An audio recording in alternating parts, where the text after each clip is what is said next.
Welcome back to the Pick Six Podcast Show here on CBS Sports HQ. Will Brinson joined by Bryant McFadden and Ryan Wilson as we take a look at some player props for all the wild card games. We're going to rip through every single game and give out our best bets. BMAC, I'll start with you. Raiders and Bengals. What is your favorite prop from that game?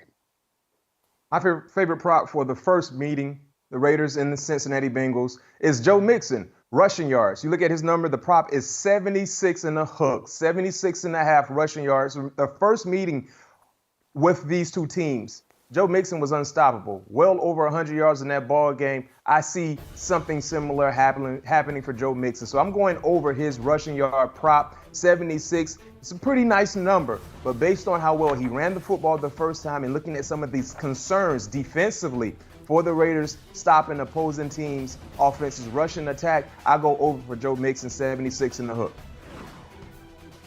I like it, B-Mac. I'm going to go to the other side of the ball and Derek Carr. We've talked about Derek Carr in the previous segment. It's over an interception of 1/2. It's at minus 145. If it was minus 800, I would still take it because I feel pretty confident that Derek Carr is going to struggle given the weather conditions and given the fact that they'll probably play him from behind and given the fact that Derek Carr makes a couple mistakes every game that leave you scratching your head. So it feels like a half interception. Over is, I don't want to call it a slam dunk, but it'll be almost a certainty at minus 145. You're paying a little bit for it, but I feel like it's going to happen. We know that he's 0-5 in these playoff games, and I don't think that changes when they meet this weekend in Cincinnati. I'm going to take the over on Josh Jacobs' rush yards. I do like that interception prop on Derek Carr, especially, and for the same reason I like Josh Jacobs over rushing attempts, 16.5, is the cold weather. The Raiders are going to want to run the football in the cold and minimize the number of times that Derek Carr has to throw, particularly early. Now, Josh Jacobs is not like a 20-carry guy, but look, during the last 4 wins, he is third in the NFL in carries with 84. This guy is running really well. They use him in the passing game, too, so he's not going to be off the field very much in those spots, which means you can pick up a cheap carry on a draw or something like that on the third and short or third and medium.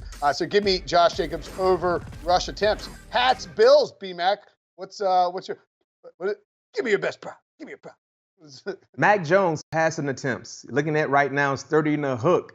Remember the first meeting, because of the wind, we only saw 3 attempts. The second meeting, we saw a more aggressive style. I do believe they need to get the ground and pound game going. But get this, Vegas set this line really, really high, so they're begging you to take the under. I've been doing this for a little bit now. I kind of get what Vegas wants you to do. I do the opposite. I'm taking over.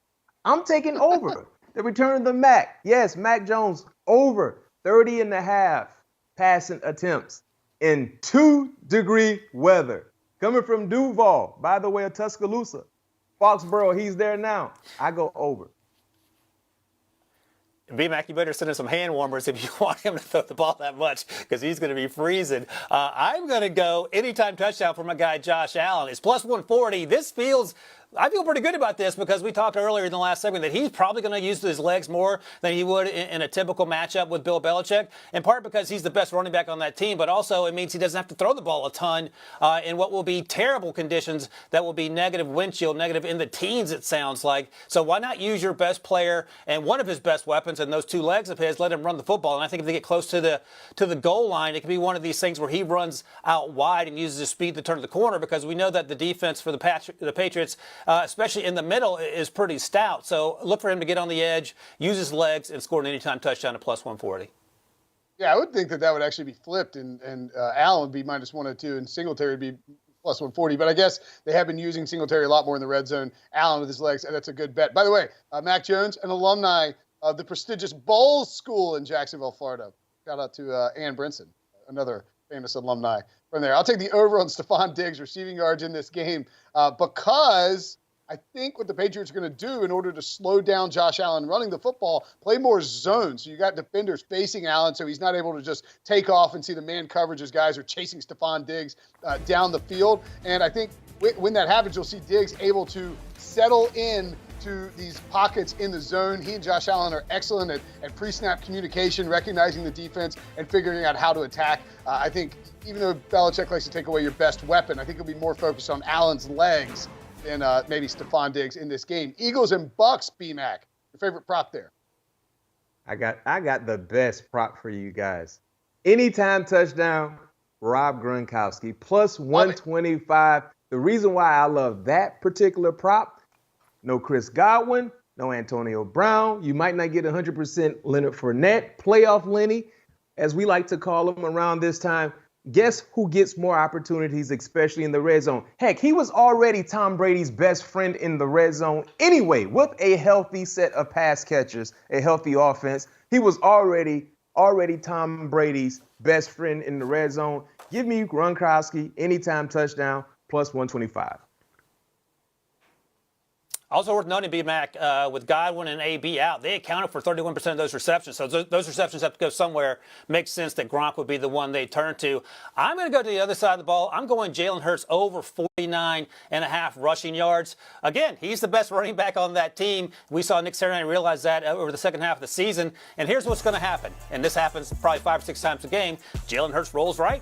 Jalen Hurts pretends he's going to throw the ball. Jalen Hurts runs around the right edge for 10 yards. And that's going to happen a few times. He averaged over 53 yards per game rushing during the regular season. There's no reason to think that won't continue. You might say, well, the Buccaneers defense is really good against the run. They are, but they're also incredibly banged up. And again, once you get out on the edge, he is the best running back in space on that Eagles team. And he's going to be running guys over. I expect him to be a big part of that offense. And oh, by the way, the more you run, the less time Tom Brady has to be on the field throwing those touchdowns to Rob Gronkowski.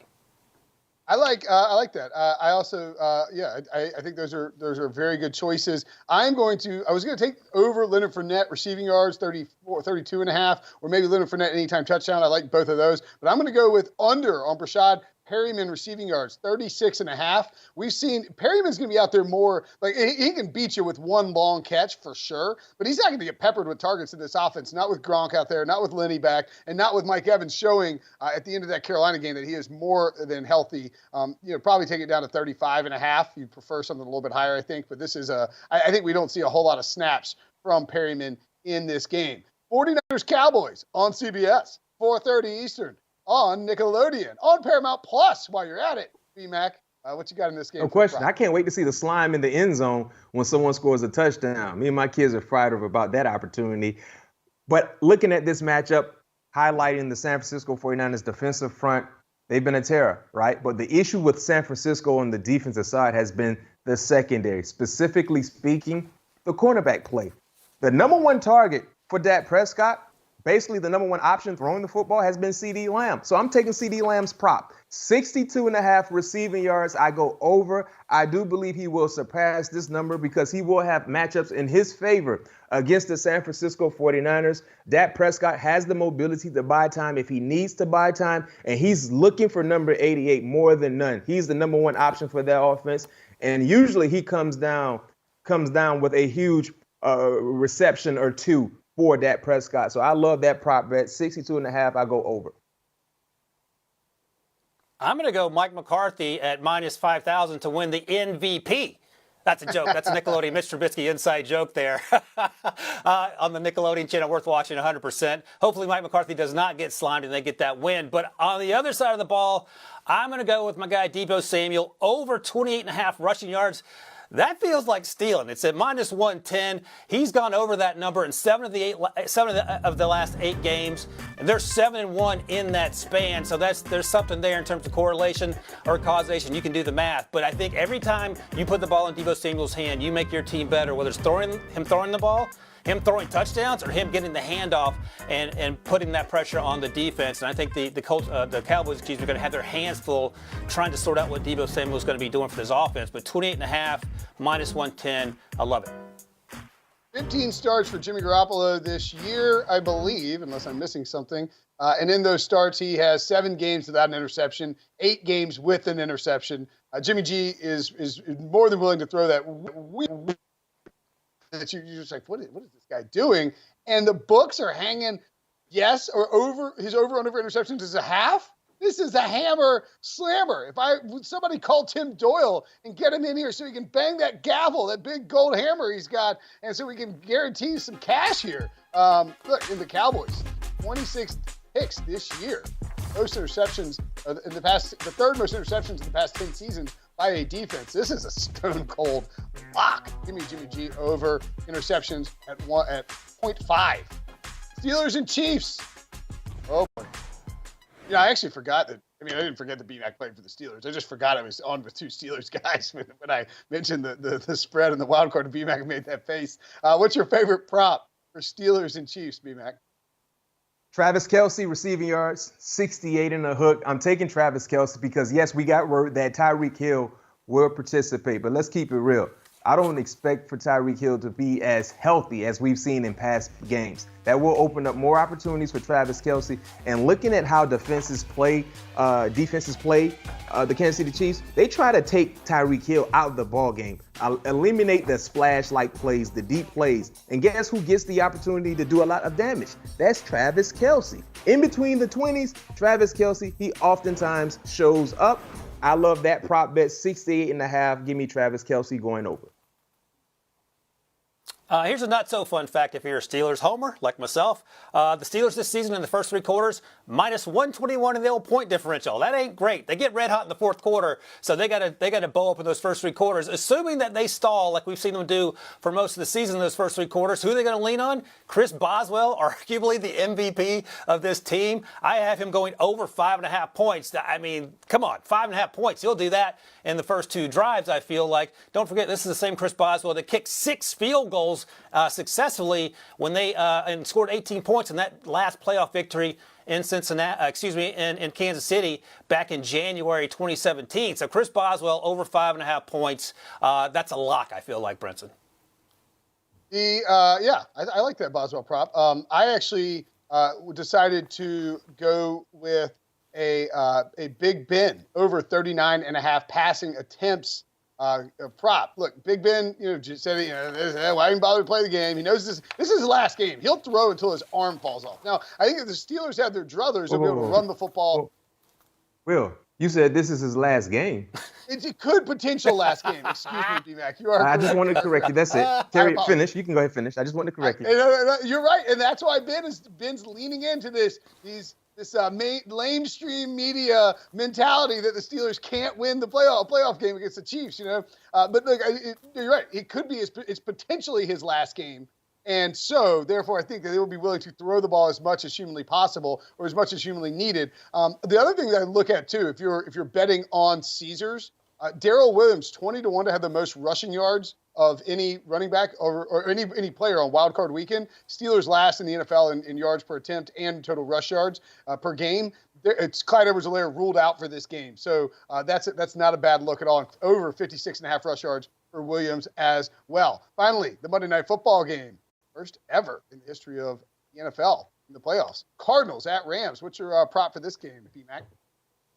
Feel like I might be going chalk, but oh well, trying to put money in your pockets. Give me Cooper Kupp anytime touchdown. We know he is the favorite when it comes to catching passes in the end zone, catching passes just in general from Matthew Stafford. Oh, by the way, they love to incorporate him in the ground game as well with the jet sweeps and things like that. So I go chalk, Cooper Kupp, touchdown. I'm doing Kyler Murray over half an interceptions, plus 100. I feel like they're going to be playing from behind, and the math you have to do is this going to be a team that's going to continue to play well on the road or a team that continues to struggle against the Rams and struggle over the second half of the season? I think it's going to be the latter. They'll be trying to play from behind. He'll throw some jump balls, and Jalen Ramsey will at least get one interception. I'm going to take the over on Matthew Stafford passing yards. I thought it was going to be closer to like 290. 273 feels low to me. Yeah, if the Rams get a lead, they may just turn and lean on Sony Michel and Cam Akers. But I think they'll fire early with Matthew Stafford and try to attack that Cardinals secondary to get the ball to Cooper Kupp. And yeah, I don't think we have the exact number up yet on that BMAC, but I love the idea of Cooper Kupp anytime touchdown. All right, that'll do it for us on the Pick Six Podcast Show here on CBS Sports HQ. For BMAC and Ryan, I'm Brinson. We will see you guys later. Enjoy your weekend. Enjoy the wild card games. Playoff time's here. Do you want a sports network that delivers everything that matters about the game? The highlights, the picks, the instant analysis. No yelling, no fake debates, no politics. Hit the subscribe button and never miss a moment.